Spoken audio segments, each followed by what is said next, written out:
Hello, everyone. For the interest of time, we will be starting the session. A warm welcome to everyone who is able to join us today. We greatly appreciate your presence and thank you for adjusting your schedules to be here. I know that it's fairly late in some countries. Today, we'll be having our second session focused on community-led monitoring. This topic is indicated as an area of interest by many SSLN countries, and we're very excited to delve into it. Today's session, once again, will be hosted by ITPC, who are a leading organization in the community-led monitoring space. Before I hand over to ITPC, there are just a few points that I'd like you to take note of. Number one, may we please introduce ourselves in the chat. Please share your name, your organization, your designation, and your country. We would really love to know who is with us on today's call. Secondly, if you have any questions during the presentation, please feel free to post them in the chat. However, there will be question and answer sessions in the middle of the presentation and right at the end of the presentation, and you can ask your questions aloud and ITPC will respond to those. Thirdly, towards the end of the call, we would love to hear reflections from our country champions. So we will be inviting representatives from all our countries present with us today to share their insights. And last but not least, before you leave, please take a moment to participate in a brief poll. We'd really appreciate your feedback on the session. The poll will only take about 5 minutes. Thank you once again for joining us. I hope you'll find the session today both insightful and stimulating. And without further ado, I will hand over to our hosts from ITPC. Thank you. Hello, good afternoon. Thank you everyone for joining. My name is Krista Lauer and I am the Citizen Science Lead at ITPC. We are the International Treatment Preparedness Coalition, and this year is our 20th anniversary. We will tell you a little bit more about ourselves coming up in the next slides. But for your awareness, we have been invited here today to present on community-led monitoring because we have over 8 years of experience in the field. We have been supporting technical assistance on CLM in countries around the world and have history in doing regional community treatment observatories as well as CLM implementation. I will show you my face briefly here. Thank you all for joining us. We have a larger team here who will be part of the presentation today, and they will introduce themselves as we go along. Sorry. Next slide. So here is today's agenda.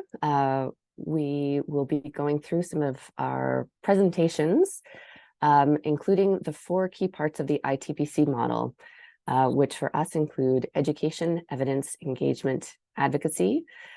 We will pause after the second part of the presentation after evidence for some questions, and then we will carry through the rest of the model. Then we will try and leave about an hour for discussion and questions, and then leave time for closing remarks. And now I will hand over to my colleague, Jelena Bozanovsky. Thank you. Thank you very much, Krista. Also, hi, this is Jelena. Just wanted to show my face for a couple of seconds because due to the bandwidth, I'm mindful of that. So I'm based in Malawi. Yeah, internet is not always the best here, but I hope it will be fine for this session. So yes, we will briefly in this intro part just go through the ITPC team and main CLM principles and the model that we already mentioned, which is, we call it ITPC CLM model, but it is actually very similar of the models of our partners and stakeholders in the CLM field. So in the beginning, I will just, we can move to the next slide where you can see, for some of you, they're not familiar, but I know we've worked with some of the countries that are present and represented here today. A little bit about ITPC. We've been active more than 20 years, actually. This is our 20 years anniversary since 2003, and we are an issue-based global activist network. We are a small, lean global team. Some of my colleagues you can see here on the photos, but with the HQ in Johannesburg, South Africa. But we do have also close relationship and connection with our regional offices across the world. Middle East, North Africa, West Africa, Latin America and Caribbean, Eastern Europe and Central Asia, and South Asia. So we've been basically very global and working across the globe and in contexts, very various contexts. On the next slide, I think you can see, yeah, this is the team that will be with you today, minus Nadia Rafif. So Krista Lauer, who is already introduced herself, is our lead for the pillar or strategical focus area that is called Watch What Matters. In CLM, community-led monitoring is basically part of this focus area. And Nadia is, Krista is based in Seattle, so thank you, Krista, for joining us very early. It is, I believe, 6 a.m. there. Nadia Rafif, she's based in San Francisco and French-Moroccan, and she is leading our second pillar. It's called Building Resilient Communities. So this is part of the community, building the communities, community system strengthening, community engagement, part of the very interlinked with the CLM and Watch What Matters. Myself, Jelena, I am based in Lilongwe, like I said, in Malawi, originally from Serbia, and working on implementation of different projects under Watch What Matters and BRC as well. Our expert on the advocacy and engagement, Innocent, who is at the moment in Harare, originally from Senegal, will be leading us through the engagement and advocacy part of the CLM, and our data queen, Nadia Perun, based in Mauritius, is our expert on data and data analysis. So she will be focused on the indicators, maybe specific to the KPs, or we will try to align our presentation today to your questions as well. So I just wanted to highlight, if you have questions related to specific KPIs or burning areas of your work, whether you're from the government representatives or the donor representatives or implementers, community representative, please put it in the chat, because we might then address some of your questions even throughout the presentation today, which will take the first part of the session, and the second part we will be purely focused on Q&A. So yes, please do not be shy, ask your questions in the chat, and then also when we come to the after evidence part, you can also communicate out loud. On the next slide, just wanted to start about CLM. I'm sure all of us have already experienced, we've all worked in the similar field, and CLM is now very kind of a buzzword around the globe in terms of the best tool to actually those who are receiving the services, those who are actually living the life, are the biggest experts on their own life. That's what we believe, and that's why we like to say that this is a science-based accountability innovation that is putting communities first. Science-based because it's a fact-finding, as we can see here. Yes, we can move to the next slide, where we can see basically quite often we like to do this snap, what CLM is not versus what CLM is, because there is a lot of sometimes confusion or mixing it up with rapid assessments or quality improvements, service quality improvements activities. So we just like to kind of snap the difference between activities that are community-based, are not necessarily community-led. They can be led by the donors or led by the government. So nothing wrong with that, but those are not CLM activities, community-led monitoring activities. Leadership part, the ownership component of the CLM is critical description and critical to the CLM. So we like to say the leadership part, and that part of is connected to the next part, which is we are the experts of our lives, so we know which are our pain points when we are receiving the service, or if we are not receiving the service that we would like to, or we don't have access to medicines. So indicators, kind of pain points, indicators, in the identification and determination is done by the communities who are affected. So we are focused on the whole data story, on the qualitative and quantitative indicators, and Nadia will talk more about that. They're not set by the outside entity, the governments, donors, etc. And then we differentiate CLM as one-time evaluation versus, like a snapshot on time or rapid assessment versus a routine or reoccurring data collection. So we are identifying trends and patterns based on the monthly or quarterly data collection of the same issue that we are tracking, and that is important for us. And the ownership and management of the data is important classification for CLM, because it is owned by the communities. It's not stored on some outside database. It has to be owned by the communities. Communities are deciding how to store and manage data. That's why I already mentioned, we like to say this is a fact finding, not pointing the fingers, not pointing blame game. It's not fault finding, because we make based on the facts constructive solutions and co-create solution in order to address the issue, the gap. And then the ultimate goal is to improve the particular issue. The how do we measure success of the CLM? It's the point of change. Did we make an impact? Did we make a change? And is that change sustainable? It's not a one-off improvement and then we forget about it. We actually tracked if that's sustainability.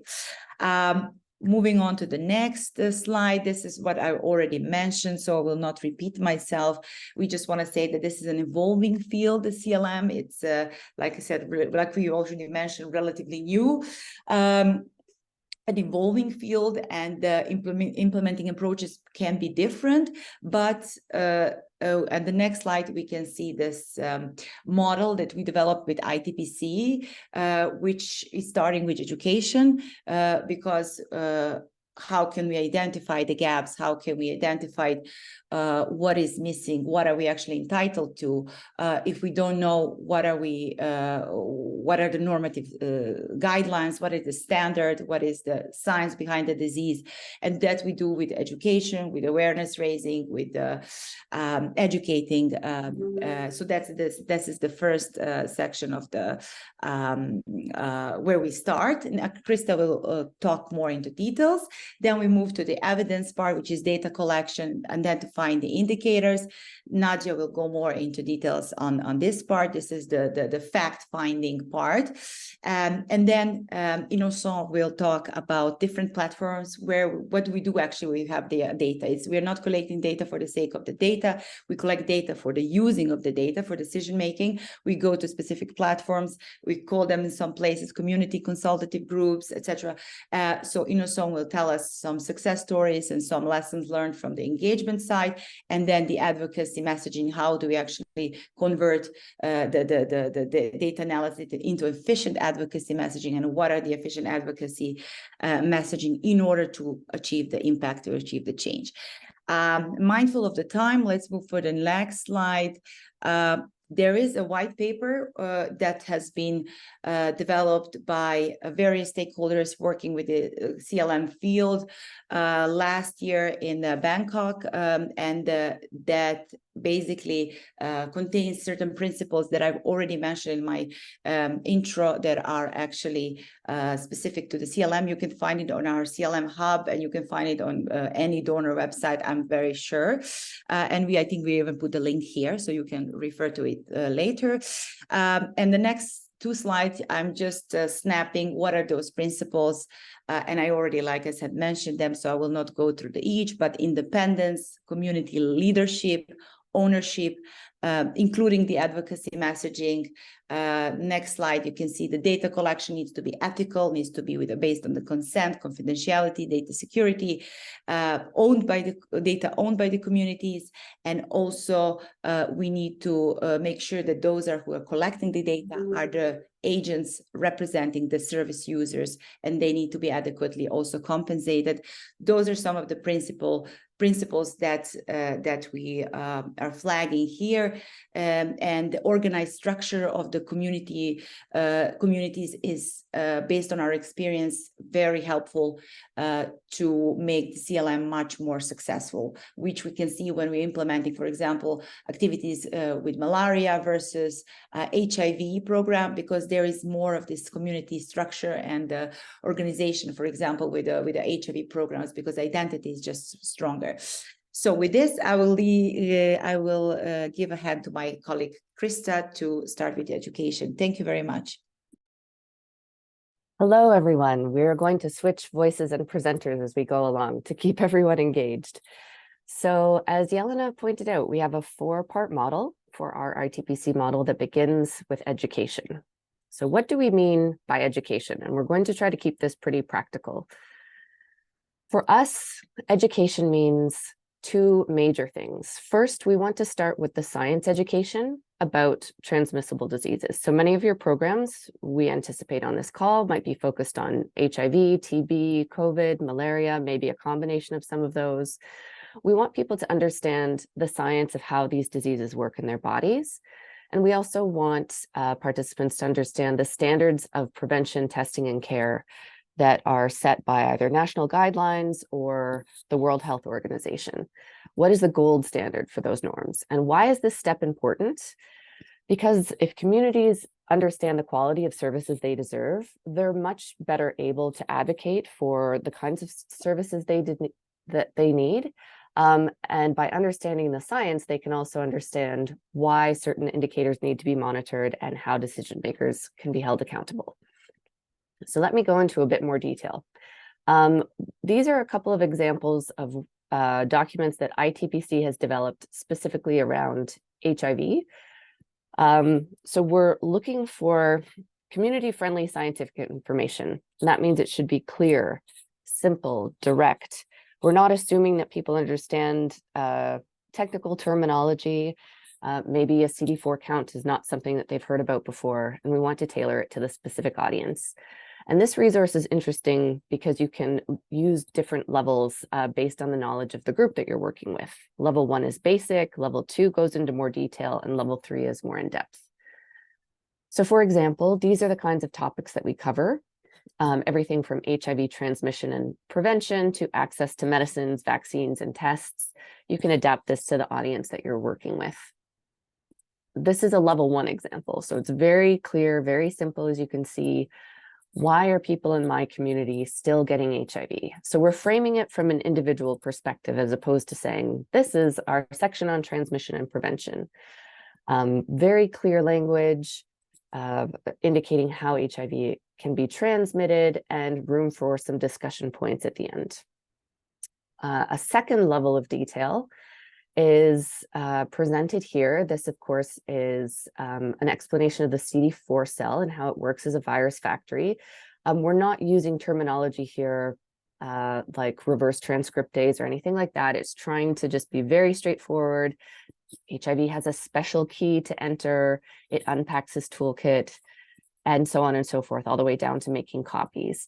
And again, we've got some discussion points here for why does this matter in the context of HIV?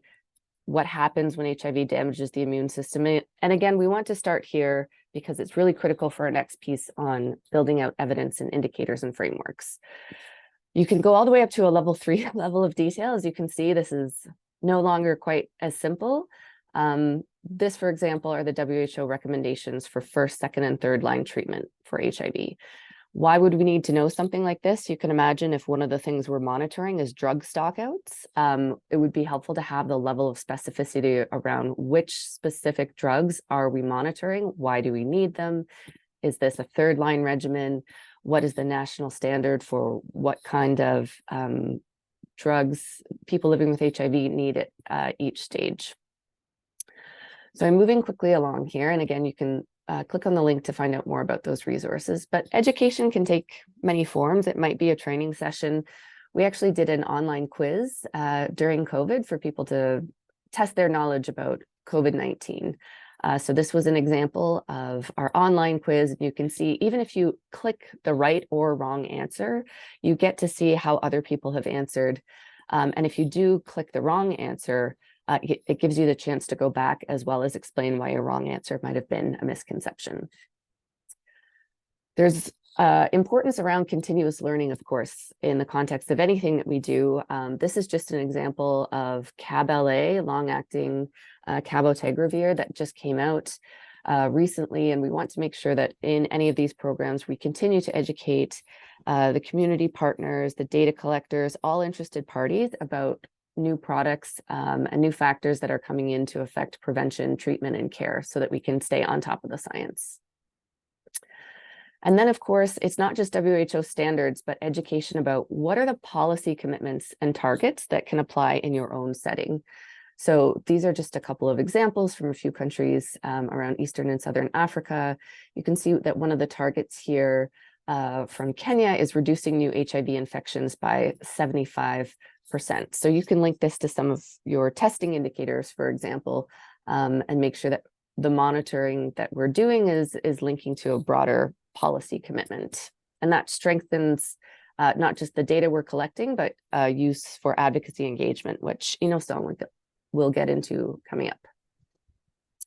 The last thing I wanted to mention briefly, and again, this is just a very broad overview, so we don't have a whole lot of time to get into this, but it's a really important step. And it's something that's often forgotten and rarely budgeted for in CLM. I think oftentimes when someone says CLM, generally people think about, okay, we have to set indicators and buy a bunch of tablets to collect data. But that's really not the first step. That's not even the fourth step. There are a lot of pre-engagement milestones, as we say. As you're setting up your CLM program, the other aspect of education is making sure we're educating all of the partners in the country, all of the stakeholders who have a hand in CLM.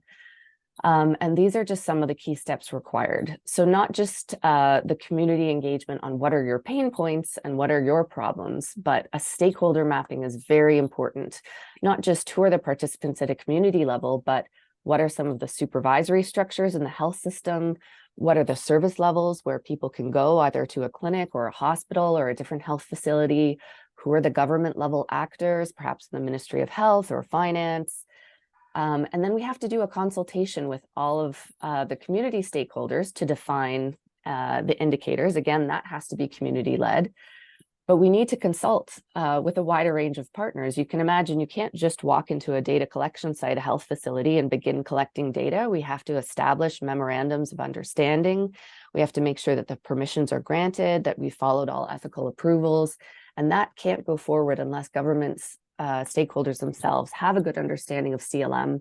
There can be a lot of skepticism at the beginning of CLM unless we have a lot of discussion about what is the process, what's the intention, how will the data be used? And that includes community as well. So the last point here is raising broader community awareness of the profile and the choice of the CLM data collectors. The important point here is, if you're doing a program around a specific population, it's important to recruit data collectors from the same community. If it's a network of people living with HIV, that is who your data collectors should come from. Key populations are really important here, especially in the context of HIV. If you're collecting data specific to key populations, the data collectors should very much be key populations themselves. A couple of other pre-engagement milestones. I've only got about 2 minutes left, so I'll go quite quickly here. You want to organize some consensus building workshops about CLM with the various strategic partners. So that's not just your civil society organization that's implementing the program. It also includes government players, technical and financial partners. It's really key to have those briefings, that kind of what is CLM education and what is our plan, again, to help make sure that the program goes smoothly and everyone has the same understanding and expectations from the outset. We want to set up a consultation framework. This is basically who's going to hear about all of this wonderful CLM data and the analysis and what we're going to do with it. We often recommend setting up a community consultative group, which we'll get into in a few slides. but some kind of decision-making body where all the actors who can co-create solutions meet on a monthly or quarterly basis to hear the data and to come up with the next steps. And then you want to consult with the various stakeholder groups to identify and appoint who should sit on that CCG or other consultative body.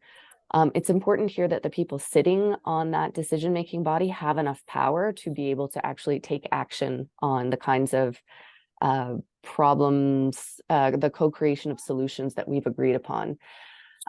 So it's really key to sort of come up with shared expectations of what that CCG might do and who should sit there. And then it's ideal to have some participatory development of the overall CLM implementation work plan. What's the understanding of how long will it take to develop these indicators? How long will it take to recruit and train data collectors? When will we begin collecting data? Do we have the MOUs in place? Have we already identified the sites? Are we ready to go? And then when can we expect to see the first data and analysis and come through? So again, I know that's very brief. This can be a full day training just on pre-engagement, but today is an overview. And the results from that will be, of course, as I said, better understanding, shared expectations, clarification of roles, and an agreement for data use by the beginning. It just helps the entire process go more smoothly. Now I will hand over to Nadia to talk about evidence. Yes, thank you. So hi, everyone. I'm Nadia from Mauritius. So just put on my video 2 seconds so that you can see me. So I will be talking about the chapter on evidence. And I think the first question that we're going to be talking about is what are we going to be monitoring? So next slide. Will be when in CLM, whatever the model, whether it's a CTO, treatment observatory, human rights observatory, client satisfaction, they're all sorts of different models, but basically they're all monitoring the same thing. And the framework that is used by ITPC and quite a lot of different institutions is the 5 A's. So we are going to be looking through CLM, we're going to be looking on availability of services, commodities, and whether it's HIV or TB or COVID or anything. But we are looking at whether these are available to the community, and if they are available, if they are supplied in adequate quantities or adequate regularly enough, for example. The second A that we're looking into is accessibility. So are these services accessible, or is there long travel distance or long waiting time, or the hours of operation convenient or not, or also referral processes through accessibility. So that's really everything to do with how accessible are the services given by either public or civil society or even private institutions. Thirdly, acceptability. We are here talking about quality of care. Stigma and discrimination is also under this section, and everything to do with human rights of patients or of members of key populations or key affected populations also. Fourthly, affordability. So this, as you can see, is a $sign. Are the services requiring out-of-pocket spending or not, or are they completely free? Is the service delivery model is efficient, and so is the response sustainable? So the affordability really looks into this financial aspect behind the services. And lastly, appropriateness, and this is where we look if the services are tailored to meet specific needs. It can either be according to different types of key or vulnerable populations, or considerations such as age and gender in the services that the CLM is looking into. So once we have talked about what are we monitoring, we're going on to how we're monitoring. And this is a roadmap that defines the steps in the CLM, and we'll be using this in my 10 minutes to talk to you.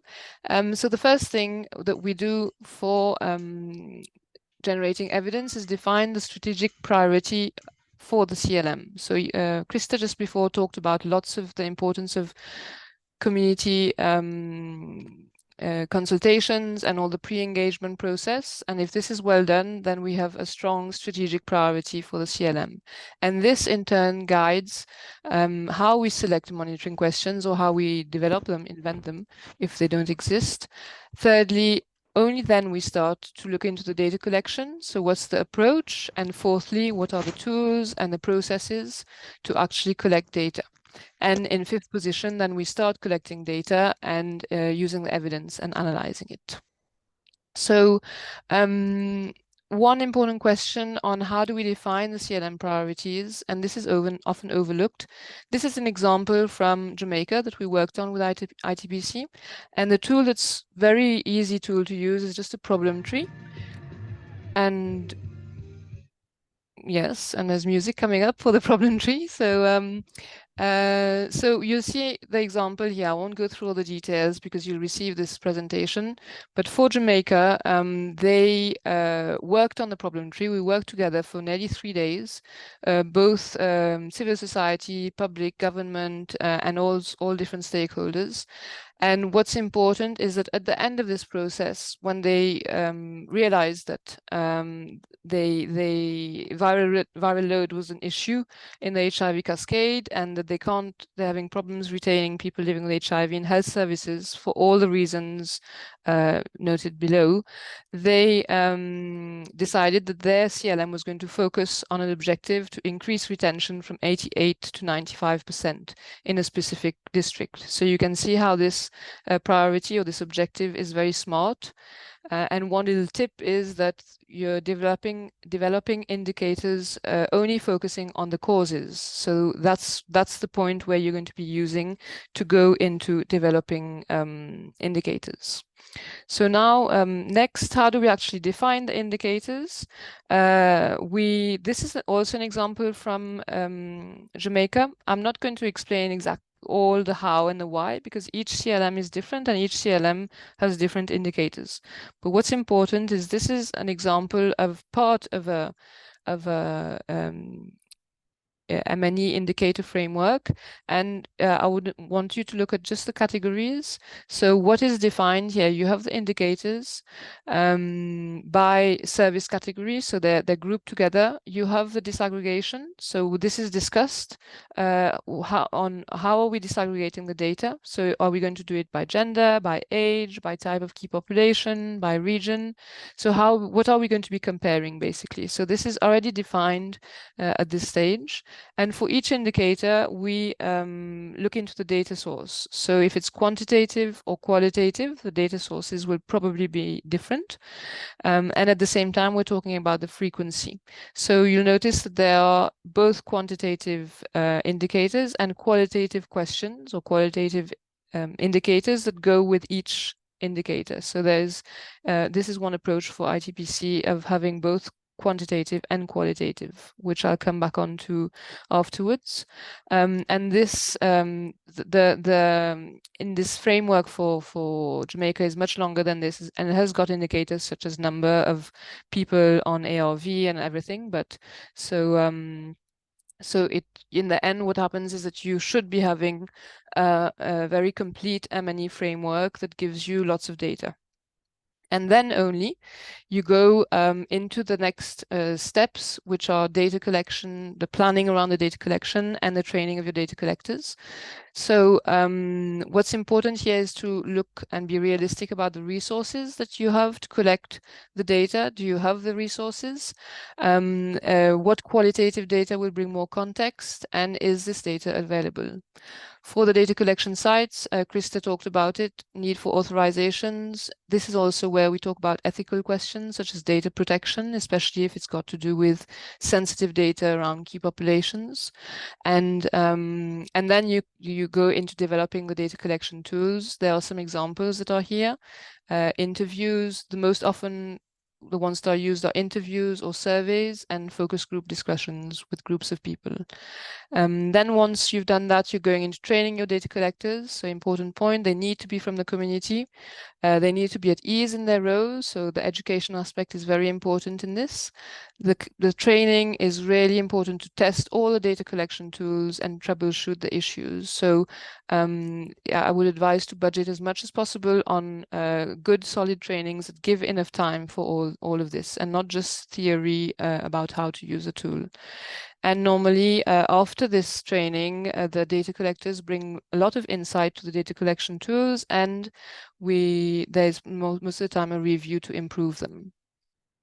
So once we've collected data, once we've trained the data collectors, we're going into data collection on a routine basis. We advise at the level of ITPC to pilot this between 3 to 6 months, so that you can evaluate and improve on the process. I was talking to you, for example, in Jamaica when they did their pilot phase. Over about 2 months, they realized they were struggling to keep up with other programs during this pilot. So they saw it wasn't sustainable, and they had to reduce the number of indicators they were following or the frequency that they were doing it. And this was possible because they evaluated at the end of the pilot phase. And one important thing, less indicators are always better and more realistic. That's a point that we always put forward. So now, once you have the data collection process, this is just an image to show the data flow. So from the bottom, once the data collection is done, the implementing institution that is hosting the CLM will be looking after the data verification and everything to do with the data entry, verifying it, analyzing it, doing quality assessments to make sure it's solid, and then it goes to reporting and dissemination through the advocacy. So next, very quickly on data analysis. Once again, this can be a 3-day training, so I'm really going fast through this. But in a snapshot, data analysis is looking for trends over time. So are the results better than before, worse than before?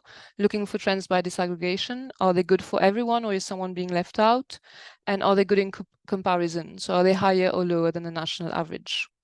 And the process for data collection is, you can go forward, Krista, is shown in the next slide, is basically how do you get from the left side, which is data collection tool, to the bottom, which is reports and advocacy. So the first thing that you're going to be doing is cleaning the data and getting it into a database that's clean, and once again, getting it into a database that's ready to be used once it's clean, and then you interpret the data and you pass on to the visualization.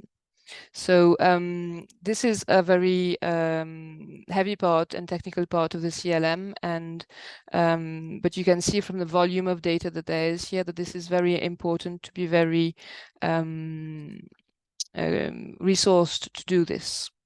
And lastly, to conclude, because my time has been over for at least 1 minute, like I was saying, ITPC really advocates for integrating both qualitative and quantitative data to unlock the full potential and to really have the richness of CLM to present a comprehensive and contextualized picture and to have enough evidence to inform advocacy, but also propose concrete practical changes to whatever the CLM is monitoring.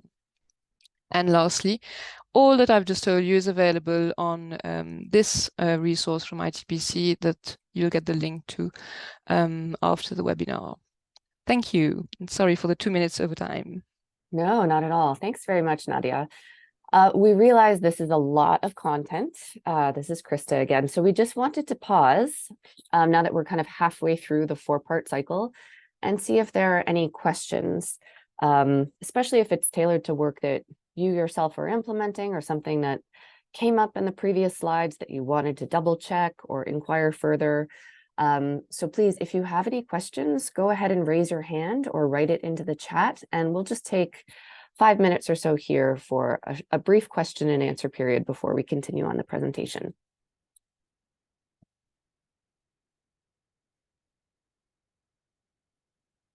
Hello, good Good evening. Thank you so much for the presentation. It may not be particularly going to the past presenter, but I just want to inquire. This is Maureen from Uganda. This initiative of CLM, how did you build the CSOs or the community-based organizations so that they're able to form a community-led monitoring? Was it a government initiative or was it an initiative right from the community or the CSOs organization themselves? Because I see it's community-led, even centrally,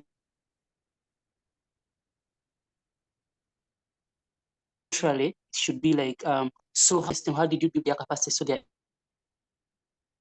able to come up with all this which you're doing the community-led model and they're able to implement it?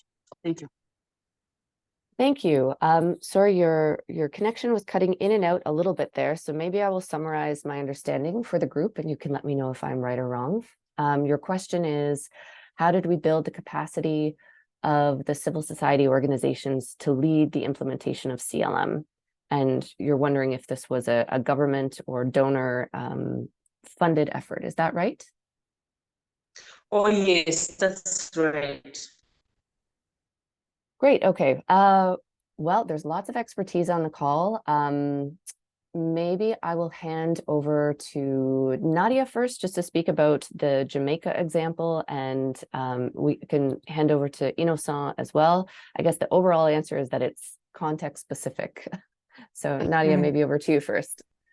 Yes. Yes. So, and I also hear in the question, you know, how do you manage when it comes from either government or civil society, if it's any different? I have a good example also, because in Mauritius right now we are setting up our CLM, and it's actually the PR is the government, so it's coming. So of course, you know, it's coming from government, but we have to make it CLM. In Jamaica, the request came from the civil society, and we did a 3-day workshop to introduce what we did here in 10 minutes.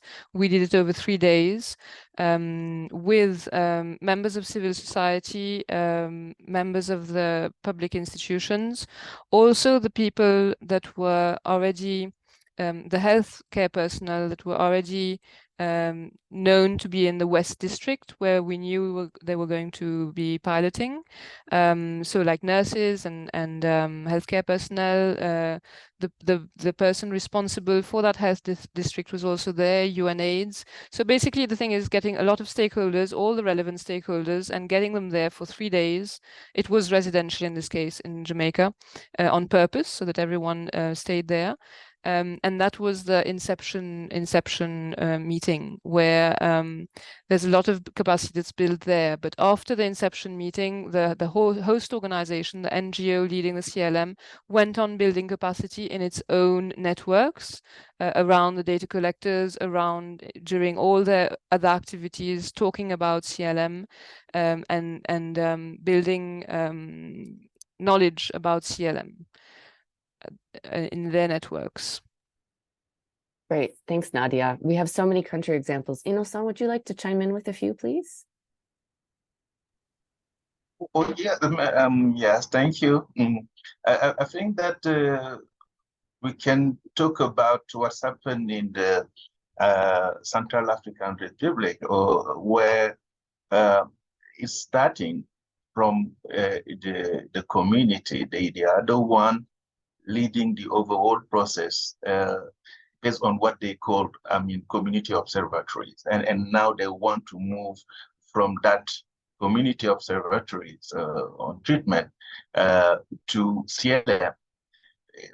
But the government, especially the Minister of Health, was really interested on how to implement CLM, and was guiding, or helping to guide the process with the support of their technical partners, especially UNS, and the financial support from the Global Fund. Sometimes, what's critical is how could we have this pre-engagement and how this strategic conversation with the 3 components, public sector, government mainly, civil society organization, and of course, the technical partner at country level. If they have the strategic conversation during the pre-engagement, how they could succeed to implement CLM will be clearly defined. And of course, to select who will be the hosting organization, because sometimes they need to have hosting organization, while community organization or community representative, or especially key population, were the one collecting the data. So we will talk more about, the overall process on collecting and analyzing the data and having this engagement in the coming slides. Thanks so much. And again, we're hoping to have almost an hour of discussion at the end. We've got about 5 minutes left in this sort of middle question area. I know we've got at least 3 hands raised. Let me just read a question from the chat. Thanks to the presenters, we have had CLM in Uganda for over 5 years, and we now have a country framework for CLM. The question is, how do we avoid answering the same questions already answered through government routine data collection approaches like CQI and reporting through DHIS2? This is an excellent question. It's one we get a lot. And I will also say it kind of varies a little bit depending on the CLM model that you're following. I would say generally the idea is you want to avoid a certain level of duplication, but it is also important if community is identifying a pain point that we reserve the right to collect data that is already being collected and documented and reported through other approaches. And just one very brief example, during the context of COVID in South Africa, where we were working in West Rand, we were hearing from official government reporting that condom distribution was continuing as usual, but communities kept telling us we're not accessing the condoms anymore. It's very difficult for us to get them. That's not actually happening. So we went out and collected our own data on condom distribution and found that in the government system, a condom was counted as distributed as soon as it had left the warehouse. But what was happening is the condoms were getting to the health facilities and they were being put into a bowl, sort of into the usual health facility waiting area. But due to COVID protocols, people who were coming to the clinic were no longer allowed to wait inside the waiting area. They were queuing up outside. So the condoms were sitting in a bowl in a health facility, and they weren't actually reaching the intended recipients. So that's one reason why it's important sometimes to collect the same data that is being collected through another health system, because there might be a reason why that system isn't collecting the data in the way that actually makes sense for communities, or it's not capturing the reality of what's going on the ground. I would like to maybe just pause. I'm sorry if you do have additional questions. They might get answered in the rest of the presentation, and we can hold them for the Q&A. Sorry, go ahead, Nadia. Yeah, sorry, I know you can't see hands raised, so we actually have 1 minute left in the pause, these 10 minutes. I just wanted to see maybe people can ask the questions and then we continue with the presentation and maybe it will be answered in the next 2 presentations. So Sure. there was Daniel that I can see has his hand up. And there was also Daniel and Ekato had a hands up, but yes. maybe the hand has gone down. So anyway, we've got a few seconds. If you want to ask your question, go ahead. All right, thank you very much. This is Daniel from Nigeria.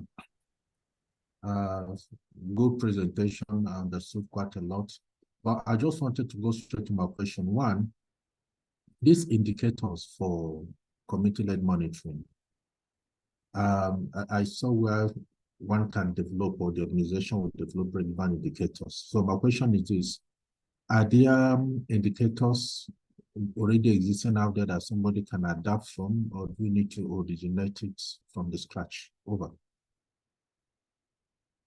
Great. So that can be a quick answer to that, and then we can go on with engagement.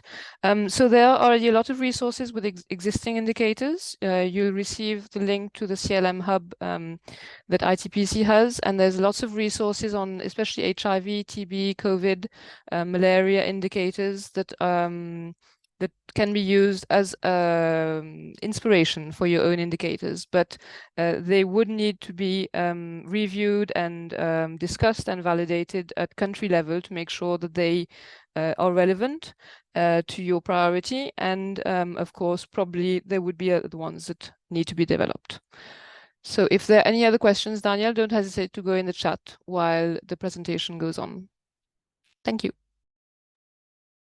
Thank you very much, everyone. And we love that you have lots of questions. It's hard to pause the discussion for a moment, but let me now hand over to one of our other excellent CLM experts who we're lucky to have with us today, in addition to Nadia, Innocent Laison, who will walk us through the engagement and advocacy sections. Thanks, and over to you, Innocent. Thanks, Charlotte. So my name is Innocent. This is my face. I'm not guilty at all. And really, we will talk about engagement. And I know that most of you are already familiar with CLM. I see that Maureen Lumba, she's with us, also very excellent on CLM. The purpose of this presentation, next, please. Next. Okay. We just, oh, no. Okay. We want to recall that we are doing CLM to improve program quality and impact. I mean, from the point of view of the recipient of the health services. So this is key in the process. That's in link with what we're talking about, what indicator, who are part of that process. You know, we focus a little bit on why community is central when we talk about CLM. So let's think about how we can improve quality and impact related to health services. And when we think about that, we also have to think about who are the key users of the CLM data. So community are collecting data, and maybe they are part of the data analysis process. But at the end of the day, we could find some other users. One could be health service providers, social service providers, the manager at facility level, the manager at program and policy levels, and also our technical and financial partner would be the one being very interested by the data coming from CLM. Next, please. Next.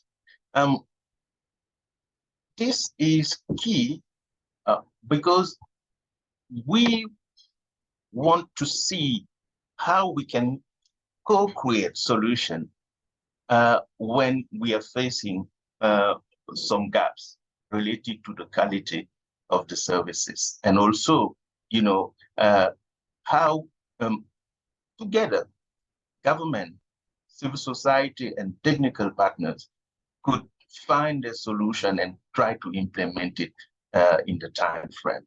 That's why, you know, when we are talking about engagement, we think about all those people that need to be involved through the process.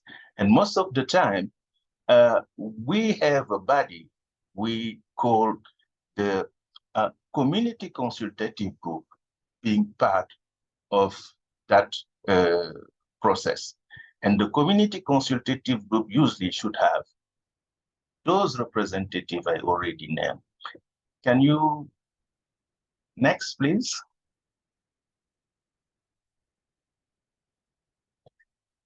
We should have those normative agencies being part of this community consultative. We also, of course, should have the civil society organization, mostly network of people living with the diseases, a network of key population would be part of that process. We also said that government organization, especially the program, should be part of the conversation within the community consultative group. And of course, some of the time we need those technical expertise being part of the conversation so that the solution should be more, let's say, relevant and accurate. That's why in some countries like in Cote d'Ivoire, research institute or independent experts are part of the conversation within the community consultative group. In summary, the community consultative group is a multi-sectoral technical advisory board, but they are the one also working on the solution and suggesting how we can move through advocacy really to implement the solution. Next, please. Of course, when we start this, let's say, presentation, we're thinking about having a key population representative, and some of the time the question is, do they have room for key population in the CLM? The answer is yes.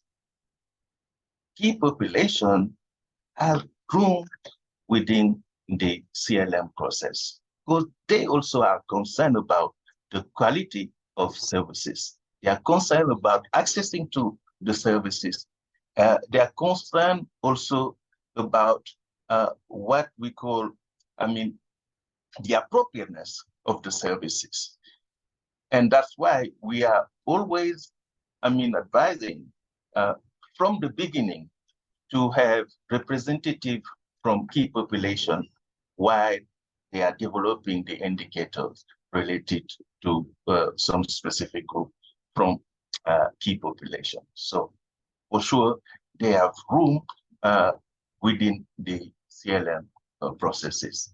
And from Global Fund perspective, and even from PEPFAR, there's some guidance saying clearly how community organization or community representative, especially key population, could join the overall process. And we give some indication in the next slide. So when you receive this slide, you can see that point related to how Global Fund and PEPFAR indicate clearly why and how key population could be part of the process. Next slide, please. So this is from Malawi, where the involvement of key population through that process help really to have success on HIV testing services.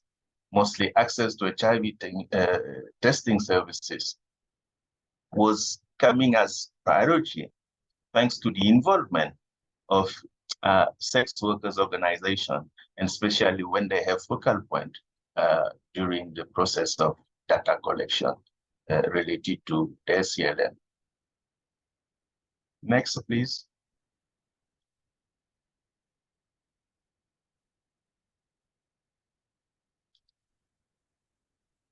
Okay, I talk about this in summary, so we can move to next. Okay, this also, I think that you're familiar with that, structure from the Global Fund, how civil society should be part of the overall conversation. And especially from PEPFAR, it's clear that operating units are required to ensure their CLM activity include an explicit focus on key population. So this is clearly mentioned, and that's why when we talk about did they have room, did key population have room within the CLM process, we can to clarify that. This is more when we educate community organization through CLM process and looking the attendance. I think that this is more, reminders, so they know what your audience point. Can we go to the next?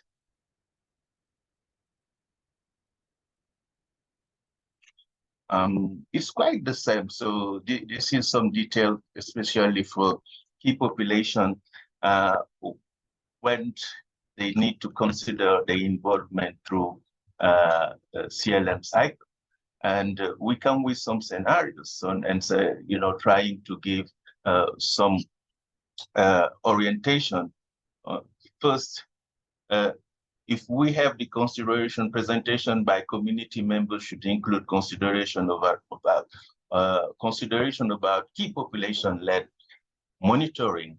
The expected outcome was key population representative are able to understand the role of KP play in the CLM. So this is, quite what I was talking about on how we are educating more civil society organization, especially key population organization, to be part of the CLM process and to know that from the beginning till the end, they have rooms and could play their role with more efficiency. Can we move to the next, please? Okay, it's quite the same. Next, please. While we talk about there's engagement and saying that we absolutely need to have relevant multi-sectorial bodies to discuss the data and mostly even the orientation that comes from the data when they analyze a collective solution is really to move into advocacy. It's trying to make the change we really want to see with the information comes from the data, because we absolutely have to transform the data to information. And this information could help to define the critical action we should take and to create the impact we expect. So when we set a CLM, during the pre-engagement and even during the engagement, we should have a critical look on transforming information into action and also creating the impact we want to see on programs, but also on services. This is critical. Next, please. We come with 6 steps. The first is related to need and gaps analysis.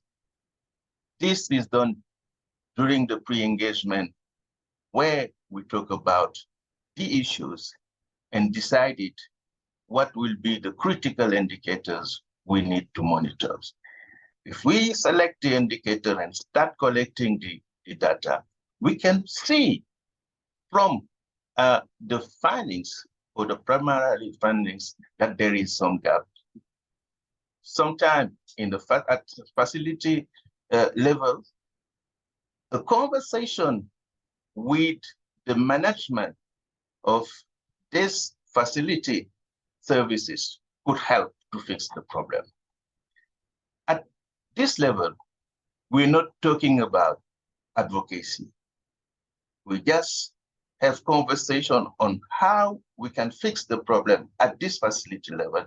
And if we succeeded to fix it, we don't need to go into the overall advocacy process. And sometimes it's helpful when you see from the information you have that there is serious gap, there is serious issue related to the quality of services.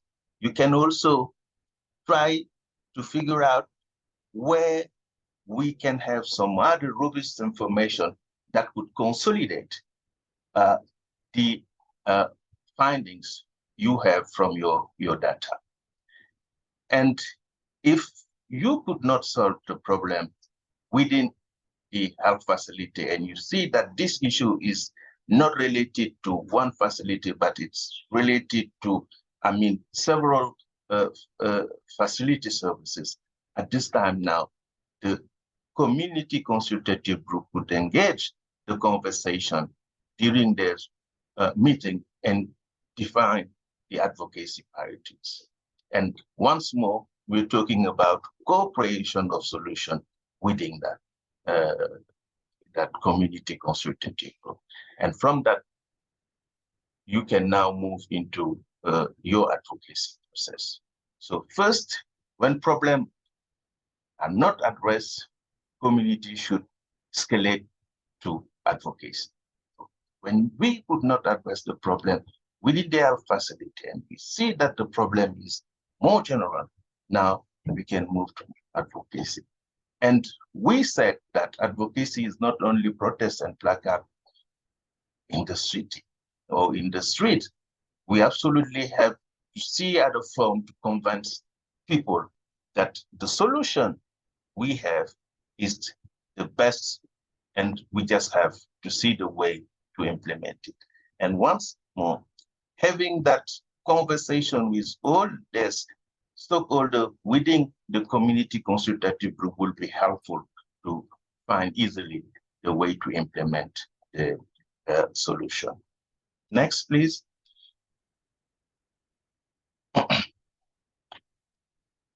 First of all, we should think about the audience. We have one critical issues. Who are the one who would help to solve it? The audience is very important when we engage the process on some specific issues, especially when we talk about key population. Some of the time it should be appropriateness of the services. And this need to be addressed sometime with, let's say, some, not only those technicians working on program, but it could sometimes link to human rights issues. So that is also why we absolutely need to have clear indication of the audience. And of course, for the messaging context, human rights, the human interest, the visualization of that, issues, and also the solution we would like to implement would be critical to have the right way to go to the solution. And of course, dissemination of the information and dissemination of what we want to see, it will be helpful. We also have to think about how the key users of the data, of the information could be helpful within the process. For instance, the manager should understand the importance of community engagement in improving health services quality and invite the CLM implementer to facilitate management meetings. So this is one step when we want to have the awareness and the influence to the solutions. We could also, as I said, at district level, we could also engage the officer to decide, conduct a spot check to verify the information we provide through the CLM data. As I said also, we could have some conversation with the program manager related to the issues coming from the CLM data. And this could help really to fix the issue and also be part of the process, because we absolutely need to have allies through the overall advocacy process. And when we succeed to convince them that what we bring is relevant, what we bring is articulate, and what we bring is reality on the ground. They could be supportive during the overall advocacy process, because we are not collecting data, we are not providing information on the quality of services, just for the purpose of collecting data or providing information. What we need is more bringing change. And that's why we come with some type of findings and suggested what kind of action could be undertaken by communities or also consultative group members in terms of advocacy. So we have four slides related to that, so you can read it, but especially for key population, when it comes to how they could really being part of that. So if key information is related to human rights aspect, they can seek from RIAs to document human rights violation or formally engage institutions or authorities responsible for right violation through legal and other channels. So once more, the solution need to be very articulate. The solution need to be, let's say, relevant. Sam, we're coming close to time. Next. Yes. Sorry to interrupt.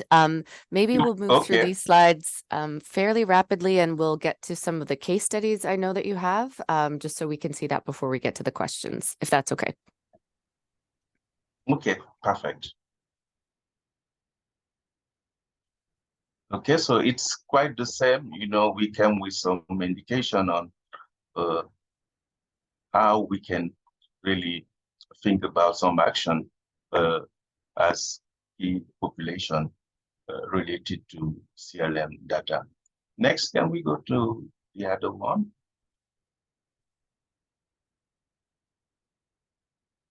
Next.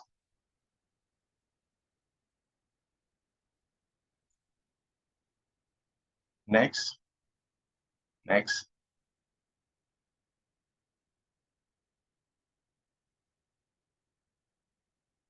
So that's what so this is some example on how through the overall process of influence based on CLM data and information, we create some change in some countries. Côte d'Ivoire, for instance, the important example we have is the elimination of user fee. And this was done when CLM data was presented to PEFA. And when they realized that there is serious gap related to their involvement through the health services and their support to the health services, and the support was linked to the elimination of user fee. And from CLM data, they realized that they still use the fees. And they come to say concretely, the government should work on that. If not, they will close their collaboration and their support to the government. And thanks to that, the government really work on the elimination of user fee and come with a document saying clearly that there will be no longer user fees at facility level. So this is one of the great examples we have in Côte d'Ivoire. So can we move to next?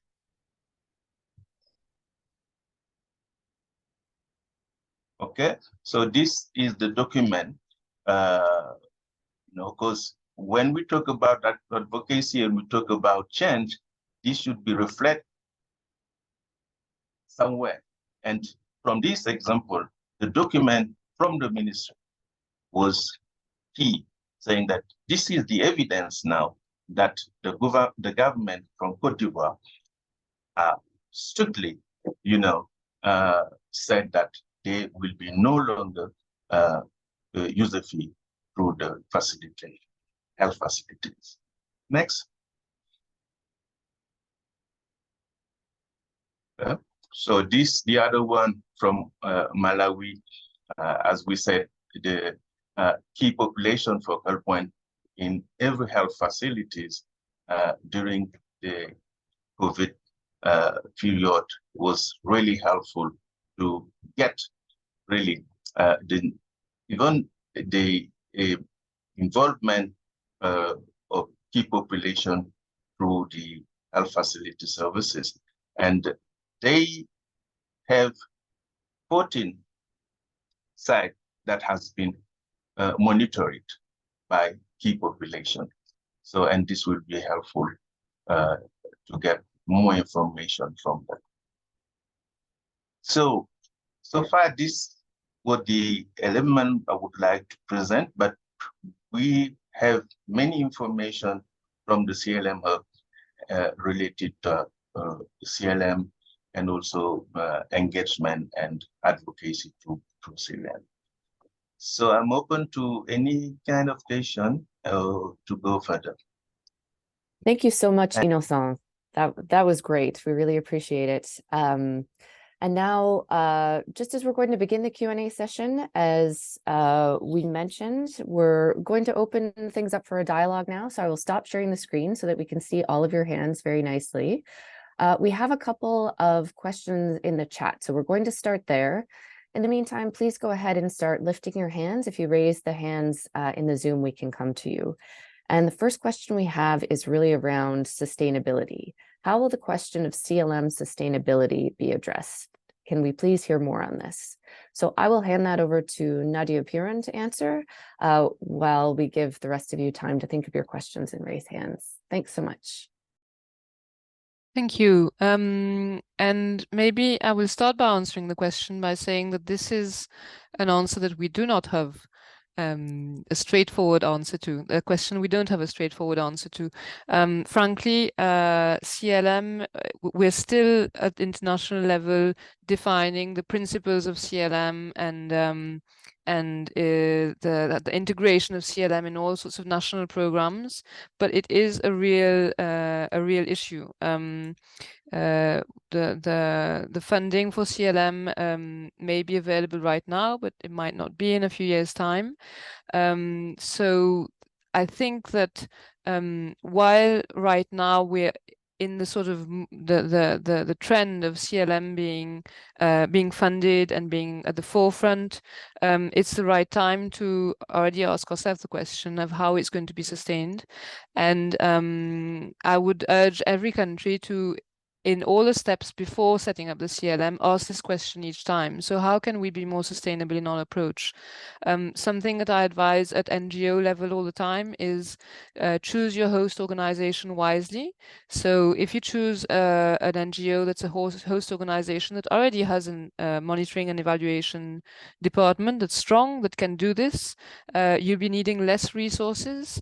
You don't need to set up a whole new department in another smaller NGO maybe.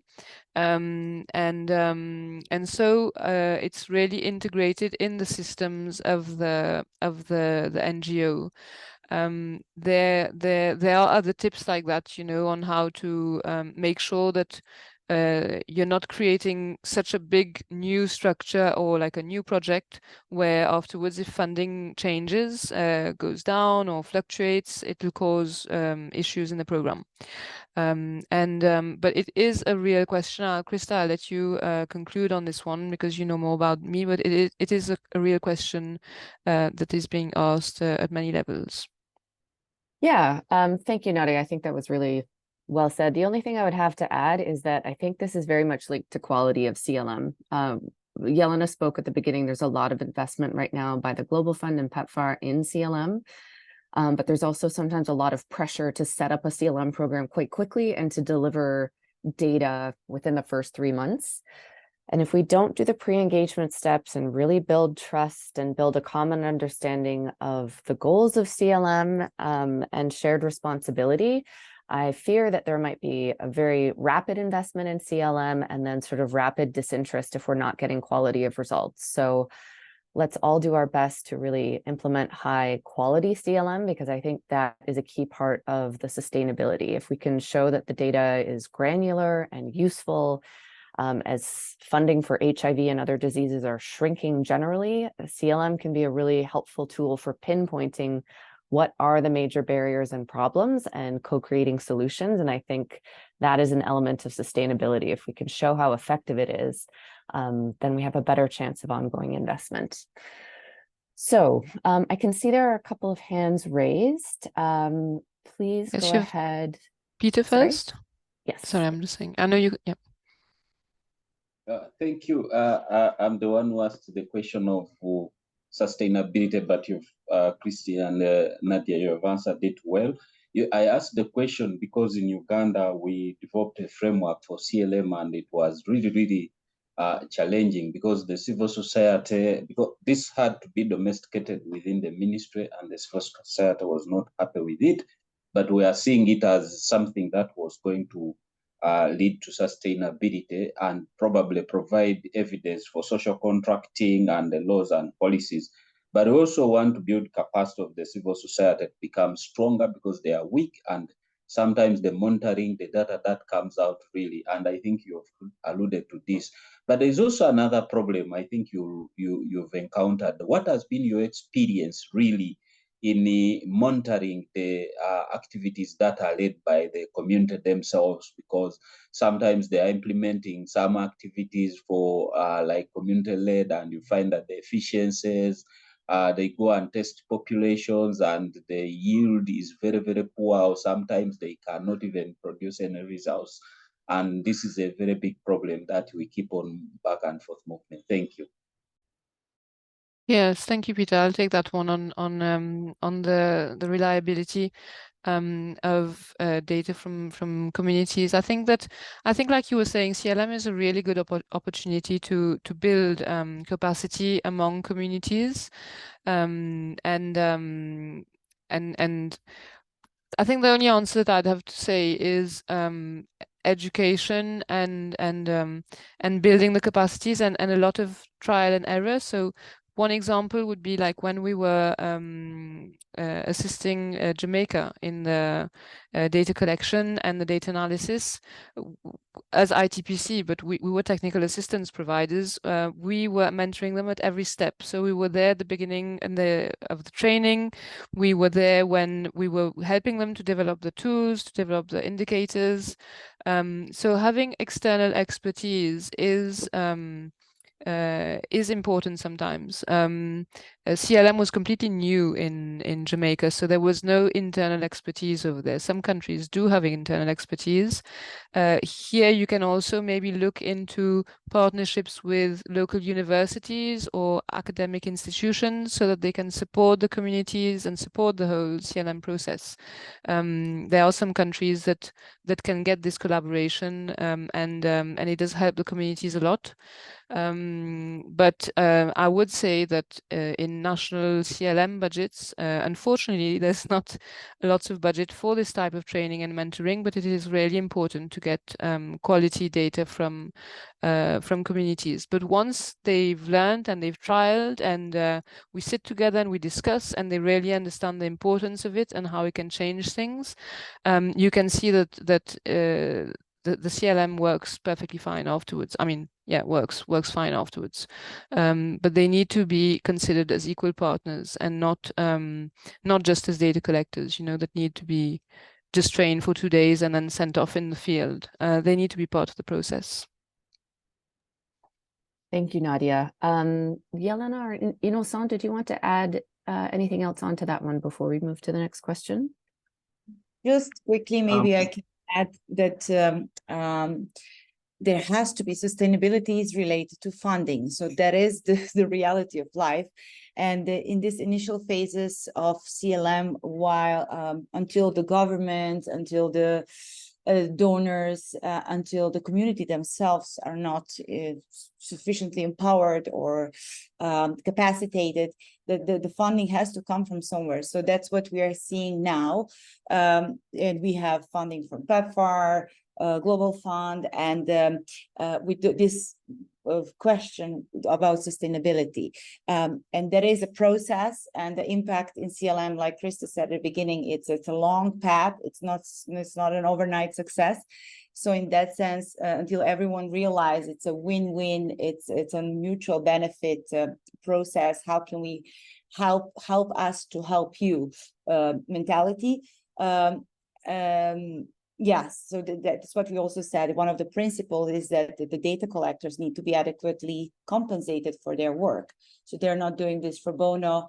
And that is everlasting question of the financial sustainability, but it's just to add up on what Nadia Perun already said. Thank you. Innocent, sorry, I interrupted. Yes, Innocent, please go ahead. Thank you. I think that even sustainability and creating interest to what community bring is related most of the time to the quality of the information. So it's key for me when we are training community for CLM to emphasize on first, don't go to monitor every single indicators. Try to focus on one specific or two specific indicators that are matter for you. So this is the starting point.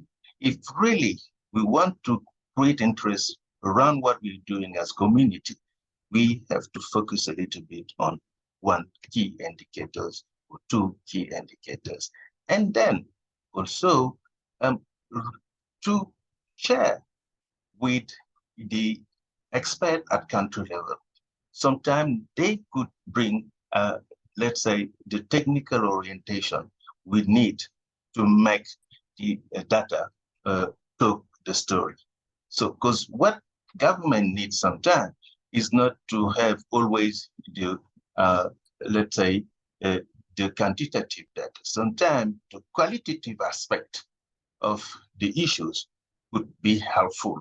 And as civil society organization, when you have that plan within your process, you could really help yourself to sustain this approach, because it's an approach, it's a tool. You could sustain this approach and have the support even from the government when you bring relevant information to them.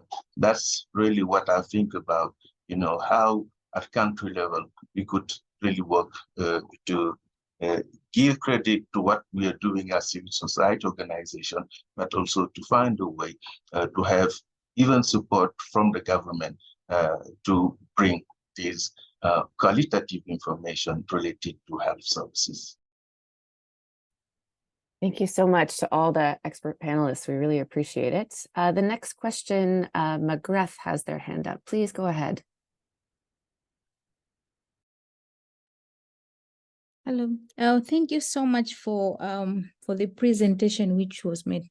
Just two of my questions has been covered, including the sustainability part of it. I'm from Tanzania, and we've been implementing CLM, but in a different population, not in KP, but in HY in other populations. So I have two questions. One, I just wanted to know what is the turnaround time from the data from the community to the national level for the decision makers to make decision, like Cote d'Ivoire. You say they were able to remove actually the user fee from the public facility. So I was wondering, because looking what the most of the challenge we're facing now is actually the data flow from the community. Now the community has the data, how the data flows from the community level to the decision makers. So I would like to know how that was possible and how that feasible at this point from the community level to the decision making, how that flows to that point. So what is the turnaround time until the decision making? The real example from what you said as an example of how CLM was actually successfully in that part. That is one. Also, if we can hear a real example from the countries you have visited or they're implementing CLM, and they're facing legal issues and actually punitive laws and all that in terms of KP, CLM, how do they collect data freely with no challenges, or there's anything other countries can learn from your perspective? Thank you. Thank you very much. Two excellent questions that I'm sure are relevant to the whole group. Let me give the first question to Innocent about how do we link CLM data up to national level advocacy, and maybe speak to the Côte d'Ivoire example. Thanks so much. Thank you. Let's say that the process, we have about, every quarter collecting data and trying to analyze the data and to bring, to turn it into critical information. So if you have that first quarter to the second and even to the third quarter, you bring that to, as I said, your technical and financial partners. You bring that to the program officer within what we call the community consultative group. So this is the good starting point. And for Côte d'Ivoire, this process, of course, was the one they follow. But as you know, sometimes government is very resistant and they don't want to acknowledge or to recognize that there's some gap. But for Côte d'Ivoire, it was the tactic was to link with the key donors. And then this was very, very helpful. PEPFAR was, let's say, instrumental to push the government to come into the elimination of the youth. So my suggestion most of the time is through the pre-engagement, because this is the starting point, try to get your strategic partners and to link with them so that after 2 quarters, you realize that the gap are still there.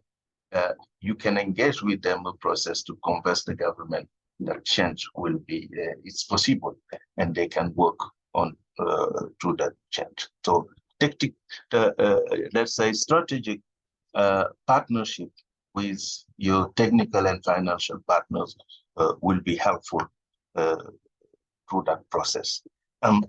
So also, I think that for the other issue related, I mean, the second one. Can you Elena?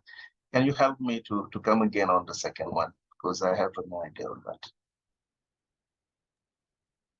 Yes, no problem. Sorry, go ahead, Yelena. Krista, go ahead. You have a nice speaking voice. Oh no, it is a politeness off. Please. Yes, no, the second question was really, really important. It was about any advice in monitoring, doing CLM programs in the context of key populations, particularly when there are criminalization laws. Maybe that's what the one. Yeah. I just try. I think that Nigeria is part of the conversation. That's why I said that this should be addressed to Nigeria.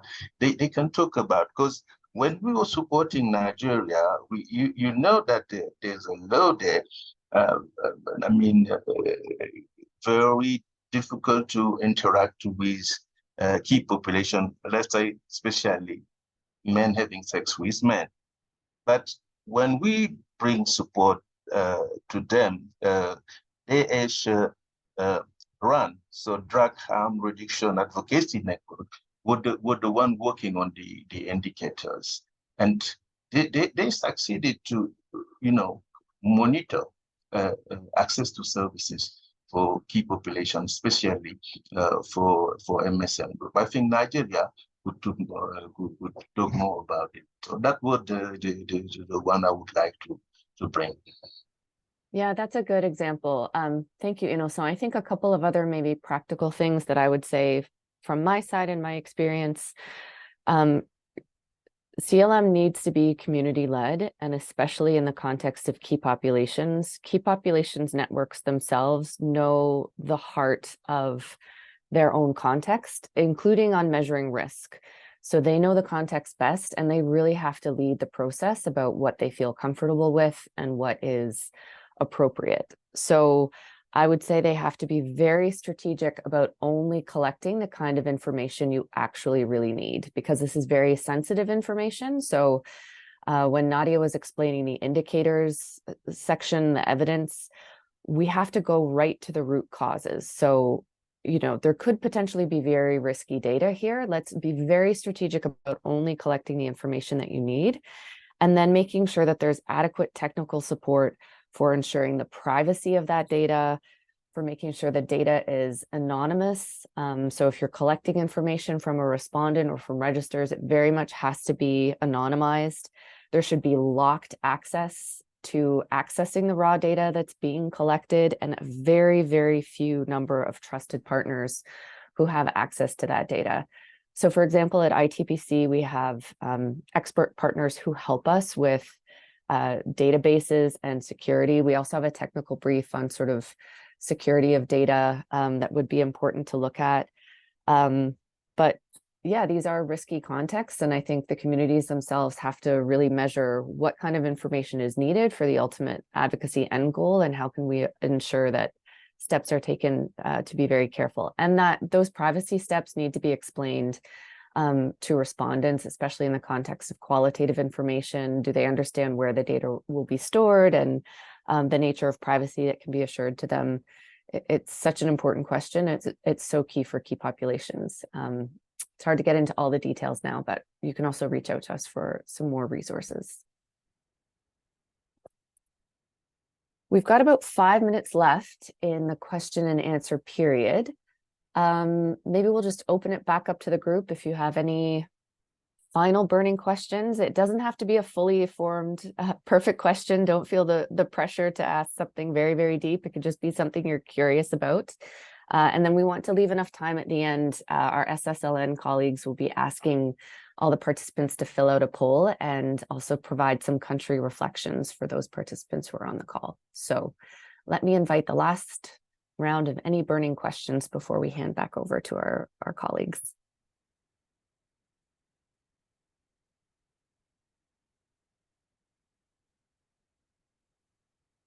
Hello. Yes, please go ahead. Yeah, good afternoon. This is Herbert Kadama from Uganda. I know that we have been using CLM to inform decisions at the different levels, both local, subnational, and the national level.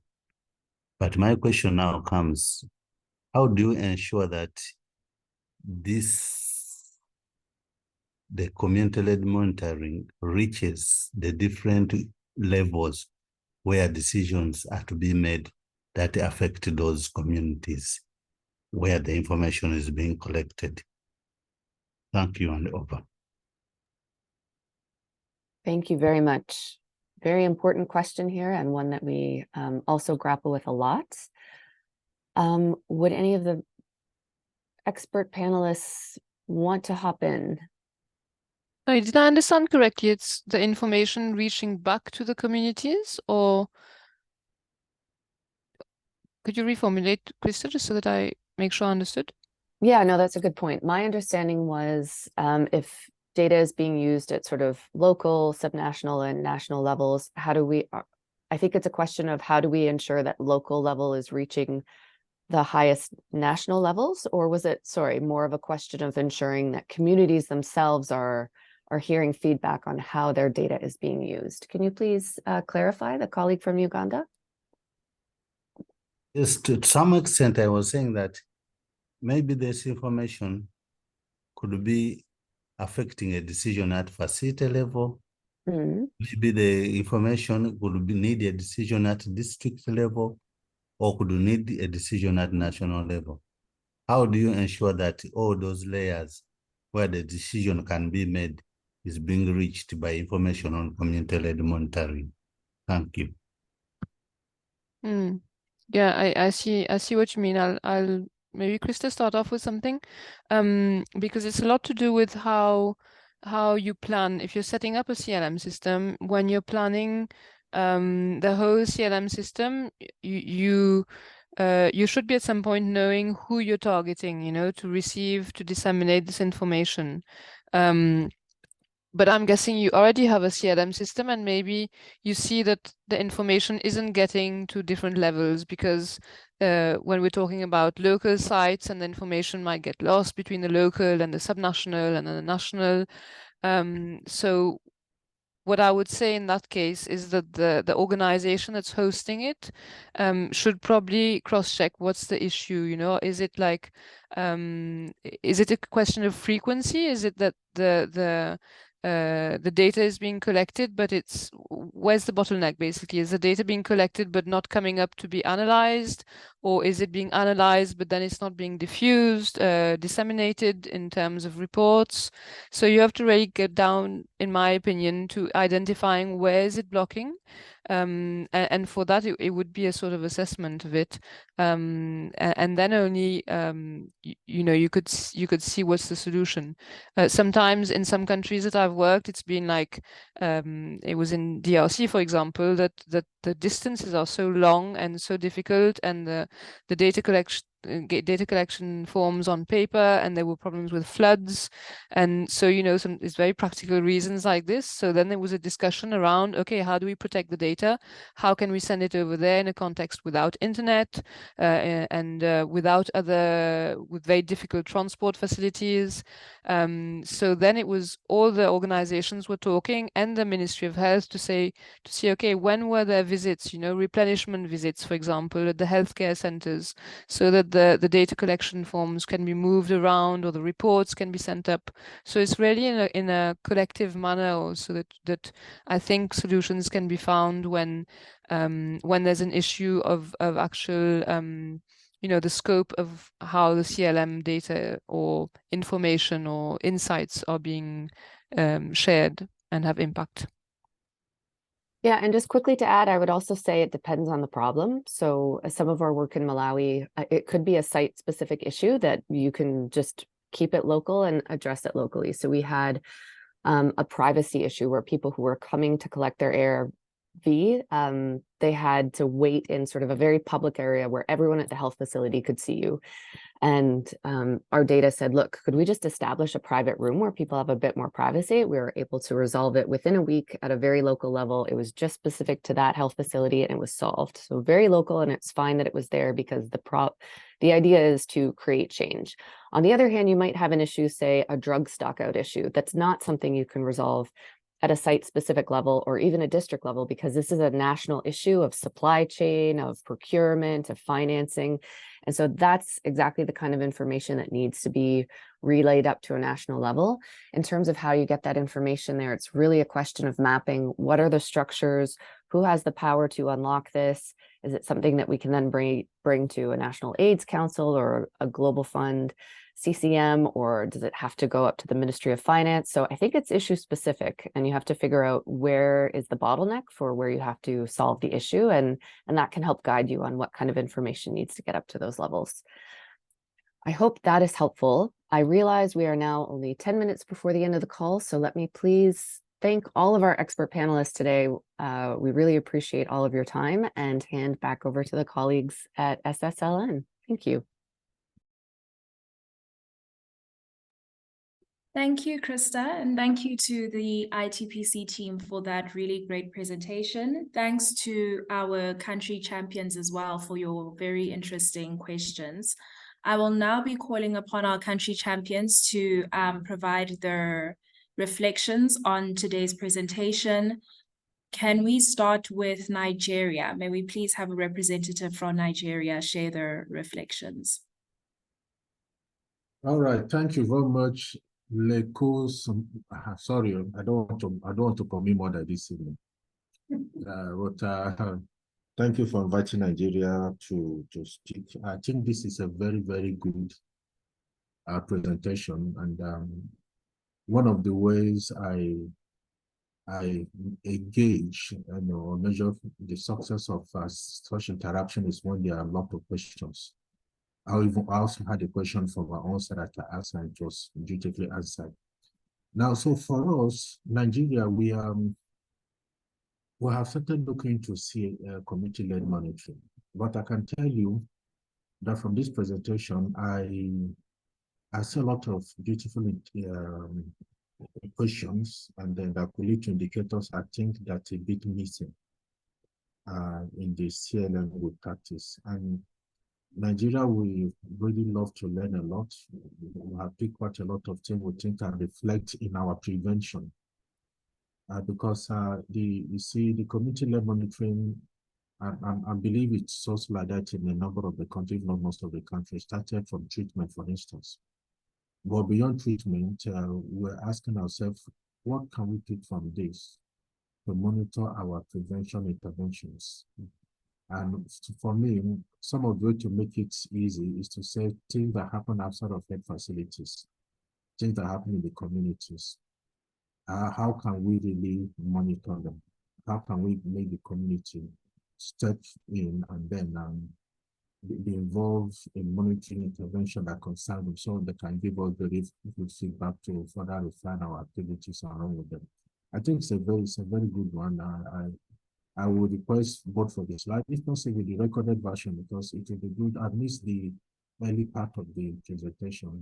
I was engaged with my boss, so it will be good to look at it, listen to it again, and even get more. Thank you, over, and have a beautiful evening here from Nigeria. Thank you.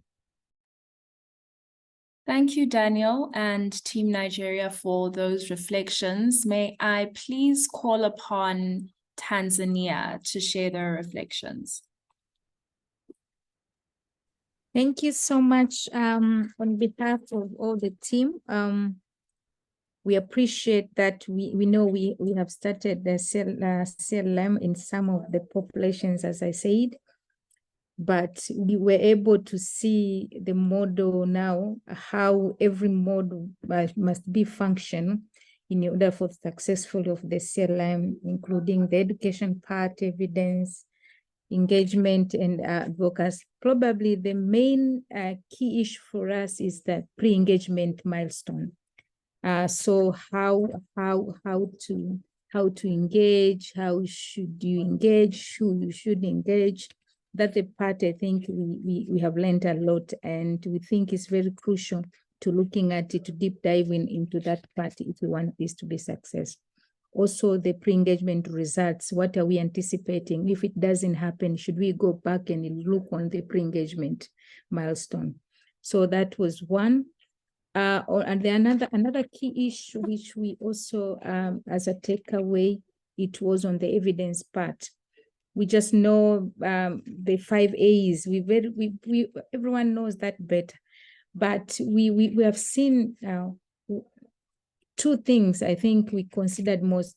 What are we really monitoring, and how are we monitoring whatever we want to say? This is what we're monitoring. So when we went through the problem tree, we saw, okay, now the indicators has been picked from the cause, not just an indicator because they're making you happy looking at it. So we need to look on the cause and develop indicators from there. that will be more successful than just picking up an indicator because it's within the framework. Because the community are seeing this is the issues. So that is one thing we have taken into consideration, and think we need to look onto that. On the part of also on the data flow, that's data framework. We know we have a framework, but still having challenge. Like, I think we still need to look on how feasible our framework, how can the framework incorporate or include the CLM as part of the national, because if it's going in a parallel system, it will be probably the challenge. So also the data analysis should be done clearly to create an evidence around whatever we want to do. And lastly, we took from it is engagement. How do you engage? Who do you engage? Which data are you presenting to whoever you want to engage according to your context? So the context part was important. Now we look at the model, then we see how do we engage in a context-wise from our end.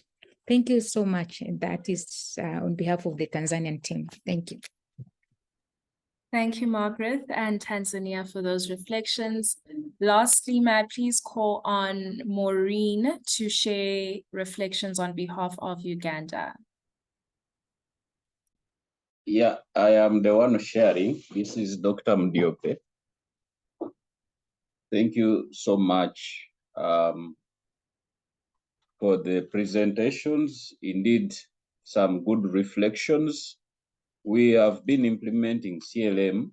I come from government, but the civil society has been implementing for quite a while, like I said, over 5 years. And mainly it has been reflectory based on funding from Global Fund and PEPFAR during the planning seasons.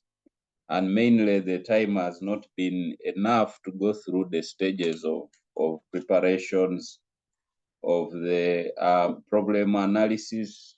But with these clarifications, I think even our framework, which we developed in a bid to do the sustainability, can be informed from this presentation and make it better based on the presentations that came out. I also learn a bit about the indicators. I think we need to move very, very careful on the indicators.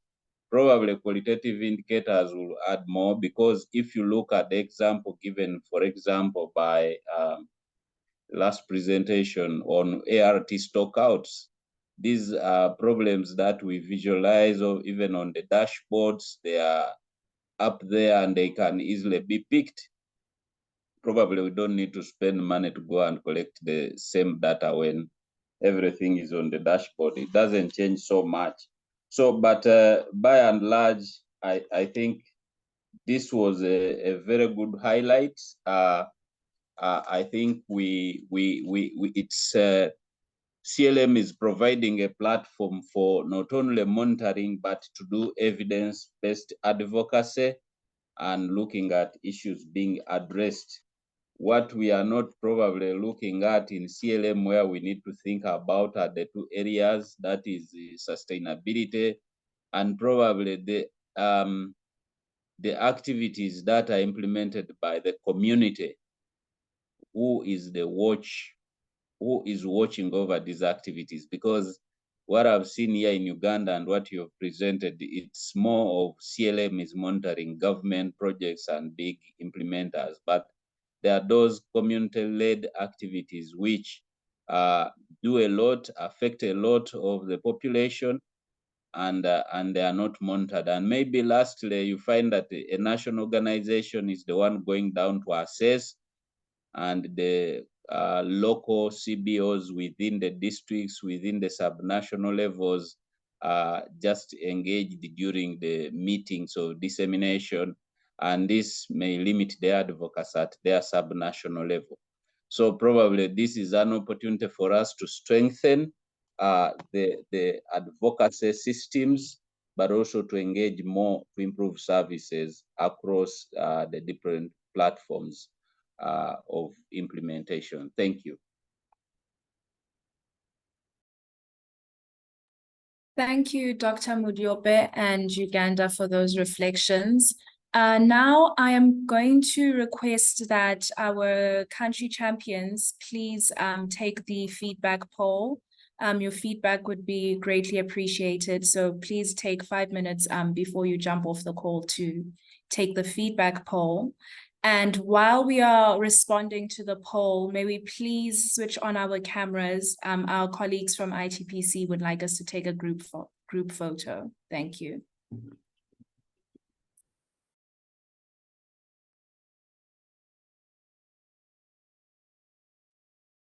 Thank you all, everyone. I know this is kind of a last minute request to turn on your videos, but it's nice to see who we're talking to and to let our colleagues know who we have reached with this kind of work. So thanks very much. And I will leave it to Yelena, our social media champion, to lead on the photo taking. I always forget this part. Thank you very much. My internet a little bit bad. Okay, I'm not seeing everyone. I think it's due to my internet. Krista, do you see everyone? I see a lot of people. For it to. Okay, So I see let half. me. I mean, I see Okay. that their cameras are on. Okay, I will do my best to take a screenshot from here. Everyone smile. 1, 2, 3. Okay. And we'll do one more. Everyone smile. 1, 2, 3. Oh my gosh, Yelena, I need some technical assistance training on group photos. Thank you all very much. We're really grateful to get to speak with you. Good luck with your CLM work. We're in your corner, and let us know how we can help.